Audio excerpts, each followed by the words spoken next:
Better get my seating chart. I still don't know all your names. I do know Sophie's name. Lucky for you, I can call on you first. Sophie, will you read the definition of segment addition postulate?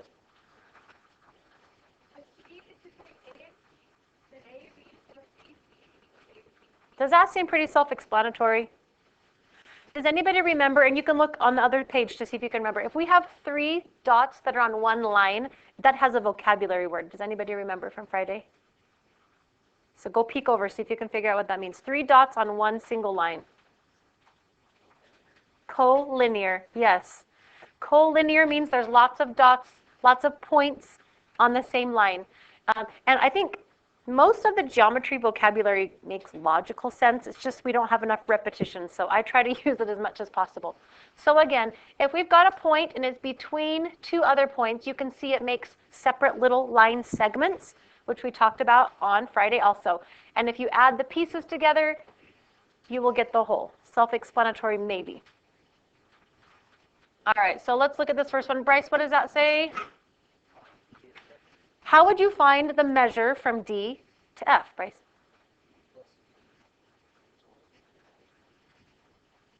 Yeah, so how would I find it? What would I do with this 23 and 35? Okay, go ahead and do that. So to find the whole thing, D to F, we're going to add these 2 pieces together.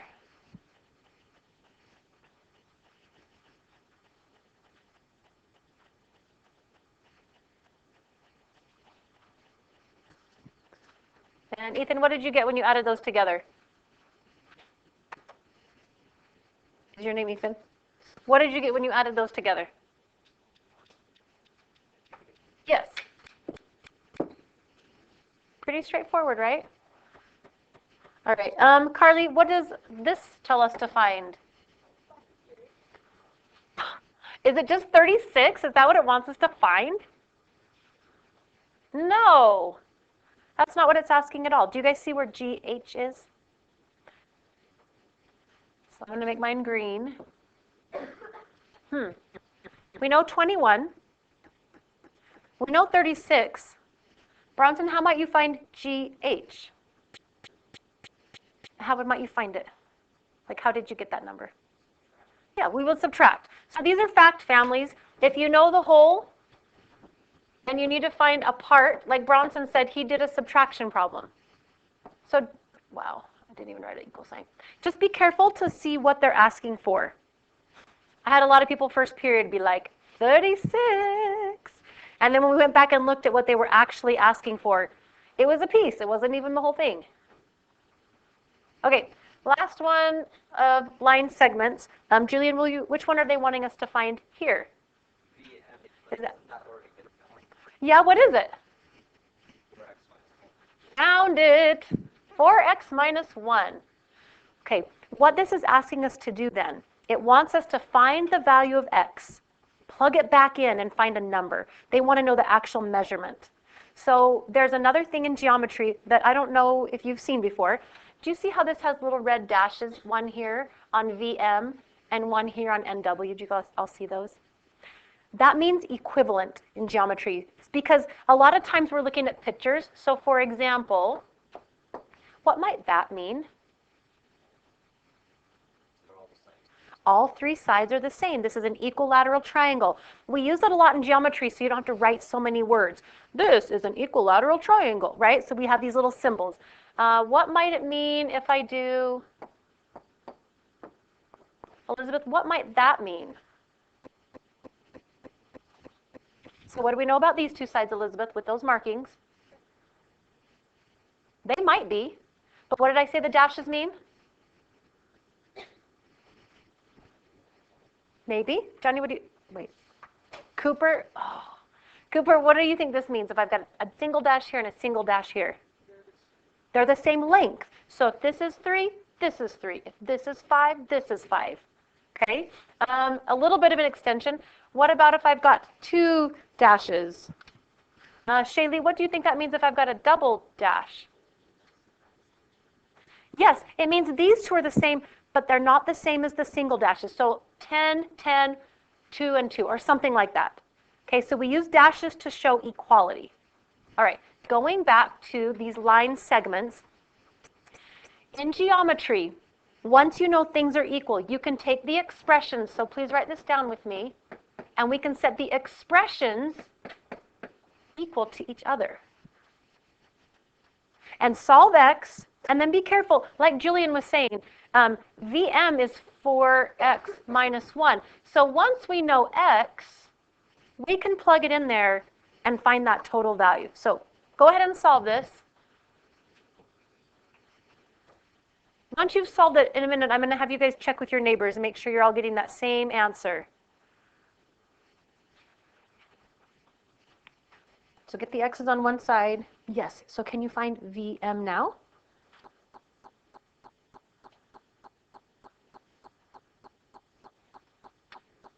What's 4 times 4?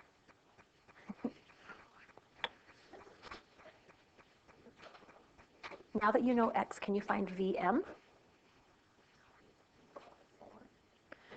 X is 4, so it's 4 times 4 minus 1. Oh. Yeah. Okay. Yes. So now that you know x, can you find the whole from b to m? Now that you know what x. Yeah, exactly. How you doing? Okay. Oh, you found it. You're fast.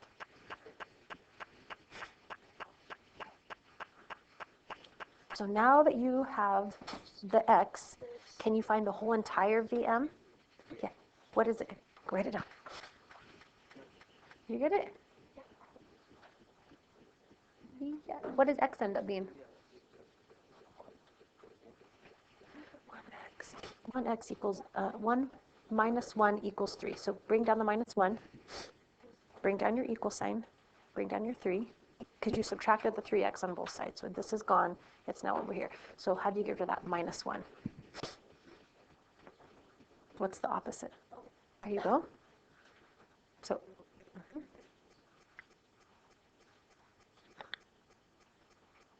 there you go. Perfect. Now that you know what x is, plug it back in here. So 4 times 4, right? 4 times 4 minus 1. Okay. I think we checked you all.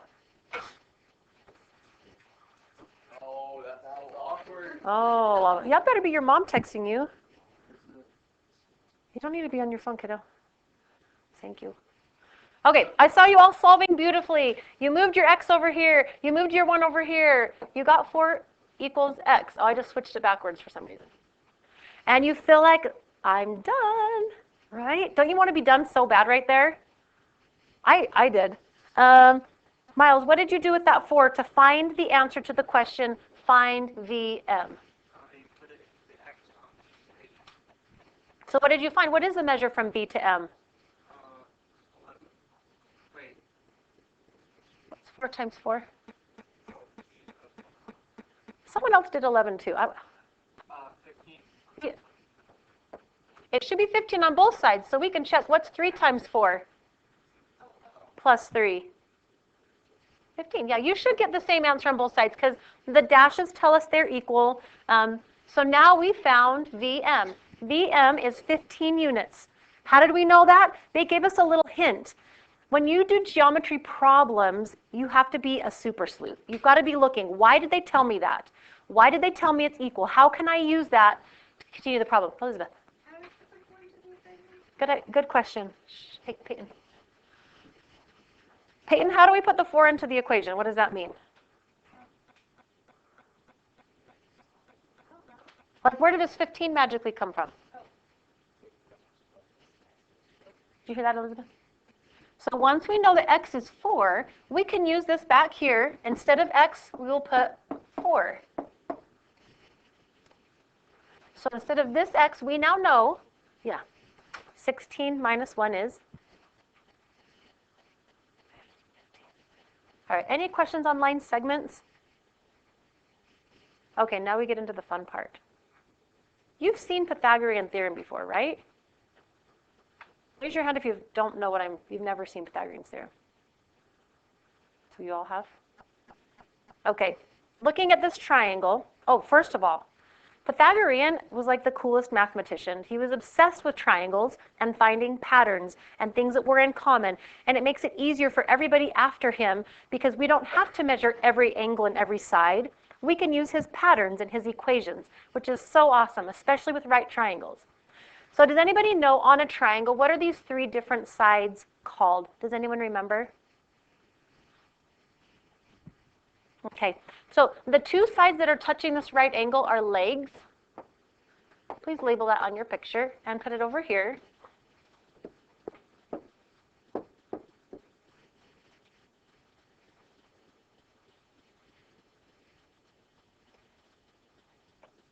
And since they're both legs, it doesn't matter if one is A and one is B, or the other is B and the other is A. They're both in equal spots in the equation. Like right here, if you accidentally put them in a different spot, that doesn't matter. Does anybody remember what the long side of a right triangle is called? Are you guys just being shy? Okay, it's called a hippopotamus, right? Hypotenuse, which sounds like hippopotamus to me.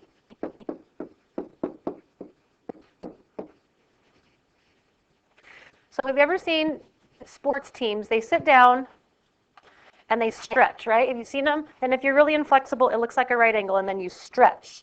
So that's what I picture when I look at this right triangle. This is people's legs and a leg, and it's making that right angle, and they are reaching forward to stretch. And as they reach forward, it's towards this longest side. Always, always, always. The hypotenuse is the longest side.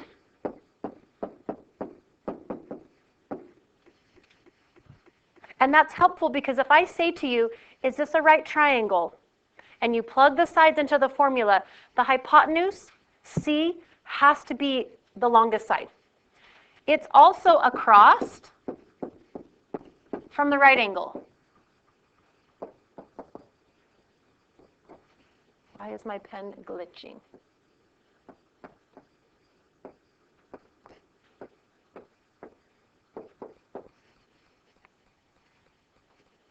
So that is very important. The only way you're going to get this wrong on the Pythagorean theorem is if you put C in the wrong spot. If you put it in place of the A or the B. Okay, something that distinguishes the legs is they touch and they create the right angle. So these are both, they touch that right angle. That's another way you can tell which ones are A and B and which one is C. Okay, if you don't have a calculator, will you go grab one? Does anybody not have one yet? It's the same number as your cell phone holder pocket number.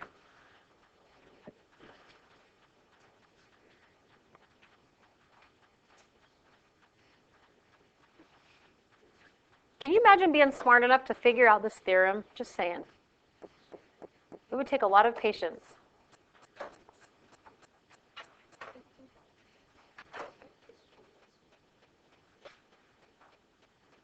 You went all the way back there and didn't get a calculator? Oh, he just needed to be on a field trip. Okay, the first thing we do, because if you look over to the next paper, this is what your problems are going to look like. They're going to give you a right triangle. They're going to give you a couple of the pieces, and there will be something missing. So the first thing we want to do is plug in step one. Plug in any given numbers.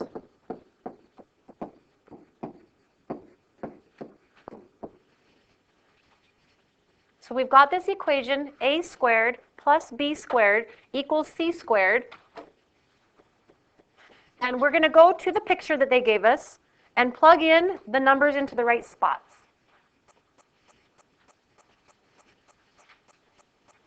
So let's look at the equation, and then we'll go back and write some more steps. So Matthew, on number 1, which side should we call A? Which side should we call B? Which side should we call C? And only the C really matters, so we'll start with that. Which one should we call C? The X. Why? How did you know that? From the notes. Because it's across from the right angle. Does it matter which one of these is A? No, because we're squaring and adding, addition has that like commutative property, like 5 plus 3 is the same thing as 3 plus 5. So if you pick a different A and B than I do, it does not matter. So I'll just do A.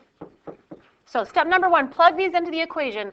8.5 squared plus 9.6 squared equals C squared, X squared. X squared. Step number 2, I want you to put this into your calculator. 8.5 squared. So the little square is here diagonal from the 7. It says x to the power of 2. So if you hit that, it'll give you a little to the power of 2.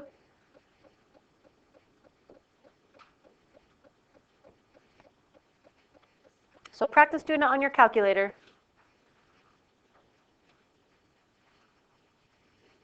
164.41. I would not round right now.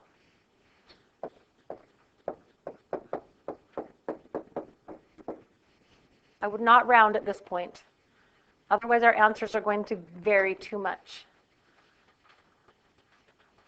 Hey, you know what to do. Does anybody else know what to do? So Bryce, once I get to here, how in the world do I, if I know what x squared is, how do I find out what x is?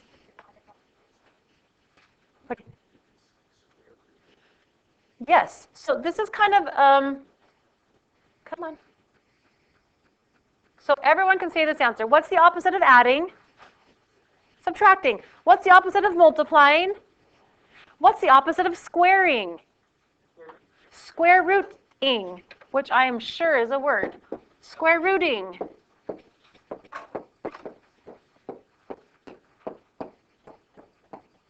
We're still doing opposite or inverse operations. Okay, I can't spell that word and talk. Opposite of.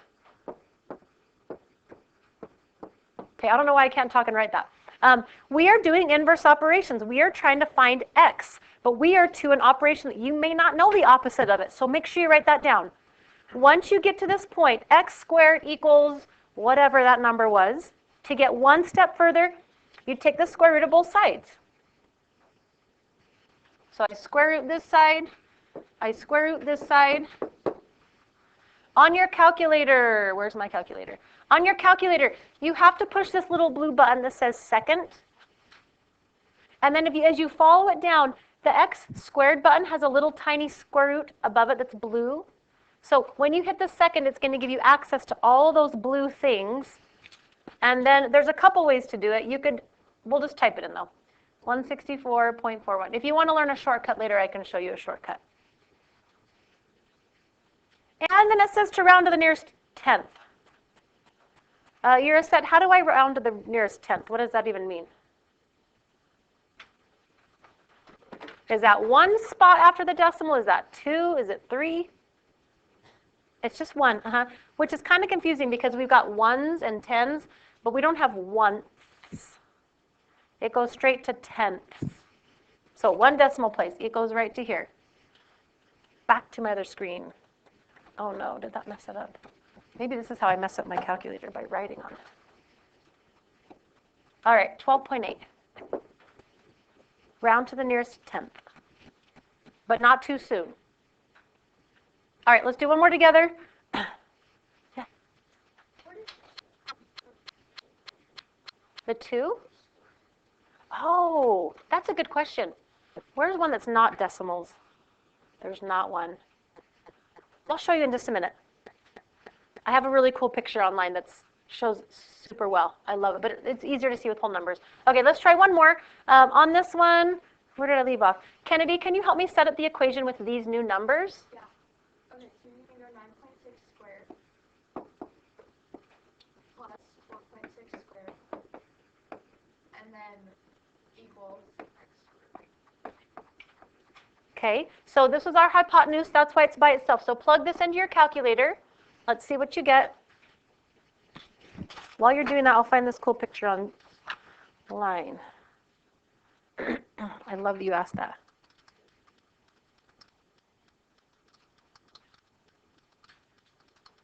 When I teach middle school, we actually create these.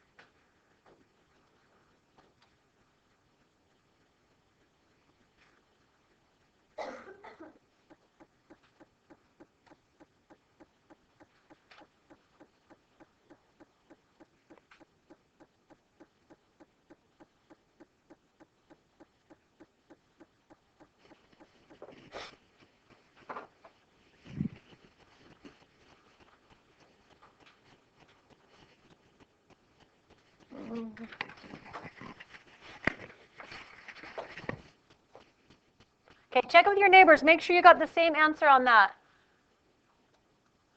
So don't be shy. Do I need to assign you a specific neighbor here?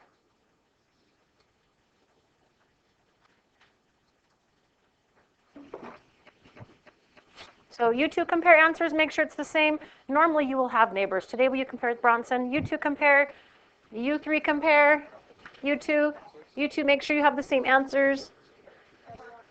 2 and 2. If somebody doesn't, please help them. Or raise your hand and one of us teachers can come help.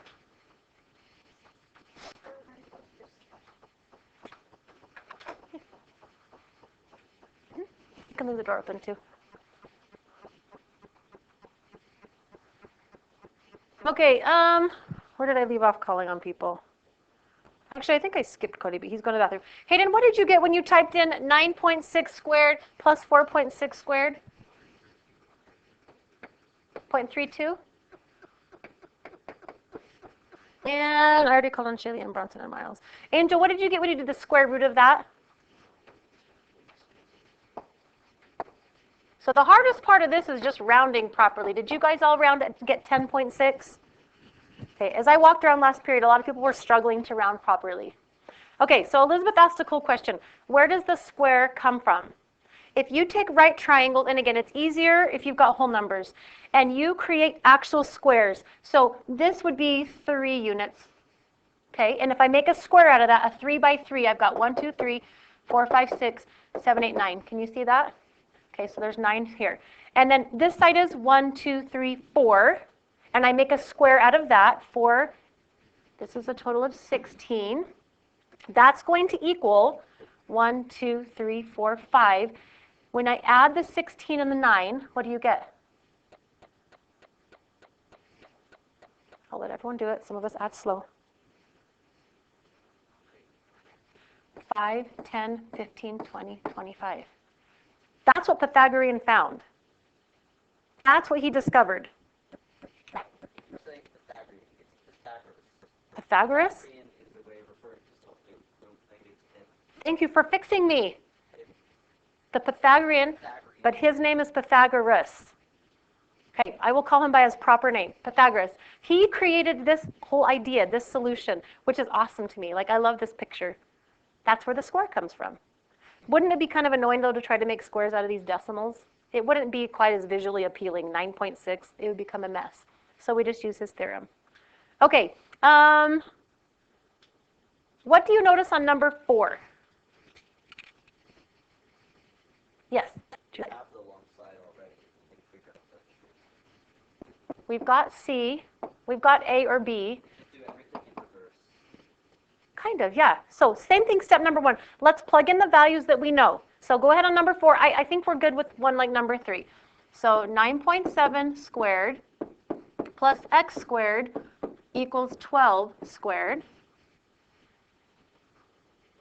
And you can't just punch the whole thing in. It doesn't work now. We have to do it in pieces. So similar to the steps, we're not solving the whole thing though. What's 12 times 12? 144. Does anyone know 9.7 times 9.7? Ask your calculator. Let's see what that equals. Yeah.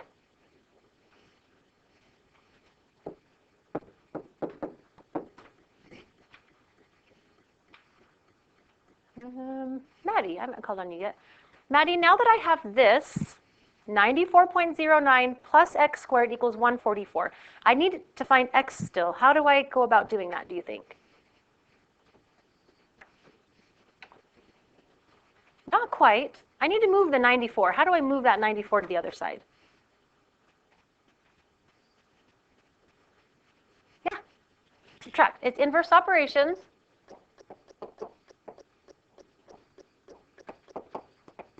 I would utilize the calculators on this again. Once we get into having decimals, I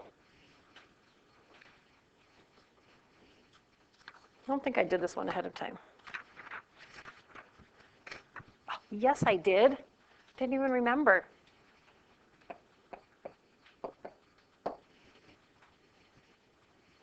Okay, I'm going to go back to the back again. Bryson, if I have x squared equals 49.91, how do I find x? Yes, the inverse operation. The opposite of squaring is square rooting. See if you can find that on your calculator. See if you can round properly. That's my biggest concern. Can you round to the nearest tenth? This one's kind of a funny one, too.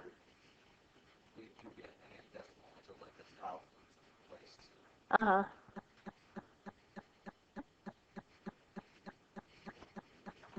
So, Elizabeth, will you read exactly what it says on your calculator? 7.0. What else?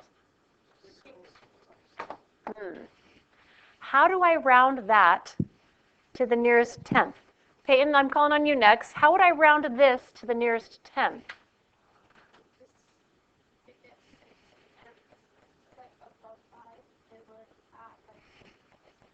I don't know. My kids came home with this in elementary school.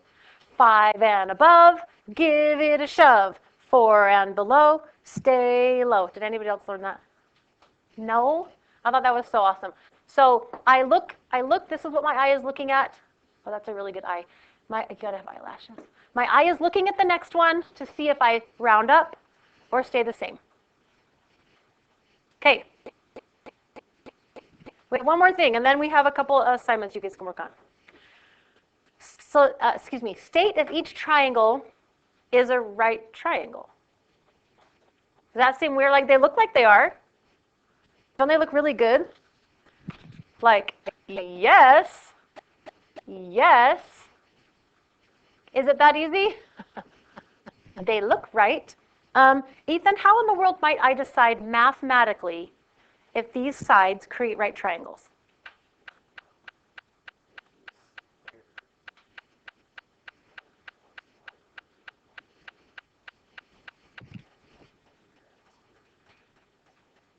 Yeah, so you go through the whole process, the same thing as you've been doing.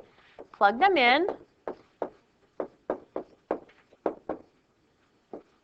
And we're trying to find, does it equal 19 squared? So try this one, put this part in your calculator just to the equal sign. Don't go past the equal sign.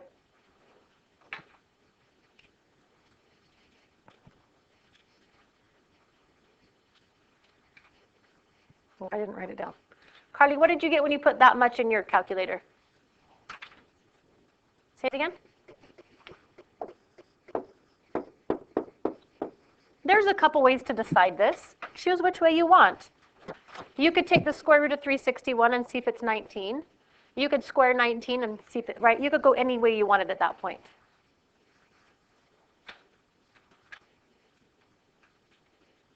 So is it true, Julian?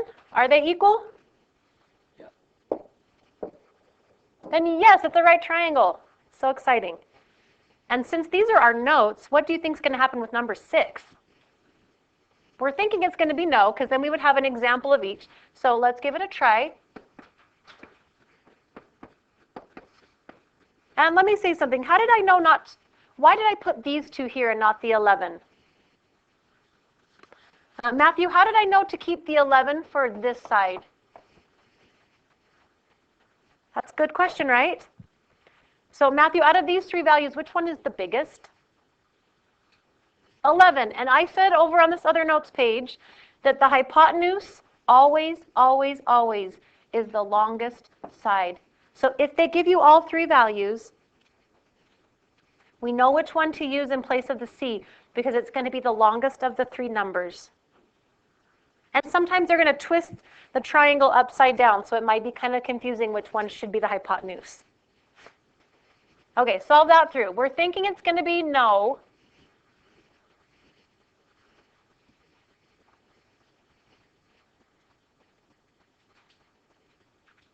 You're a set. Am I saying that right? Yes. Finally. All right, you're a set. What did you get when you did 8.8 squared plus 3.6 squared? Wait, what? 0.4. What's 11 squared? Not that. It's 121. So no, this one is not a right triangle. Okay, we've got quite a bit of time. There's 2 different assignments to practice this. Where, oh, here it is. 11 times 11. Got worksheets everywhere. Okay, this yellow paper, on the front, you're finding the missing hypotenuse. On the back, you're trying to decide if they're right triangles. This is not a long worksheet, but just be careful. And then there's a big ideas assignment to practice. We'll see if yours is working, Carly. If not, we will print 1,000 pages again.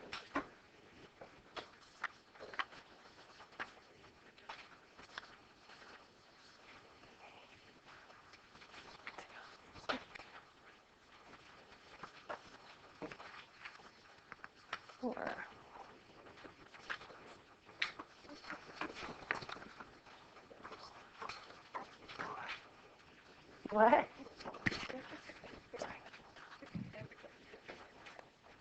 Finally, you're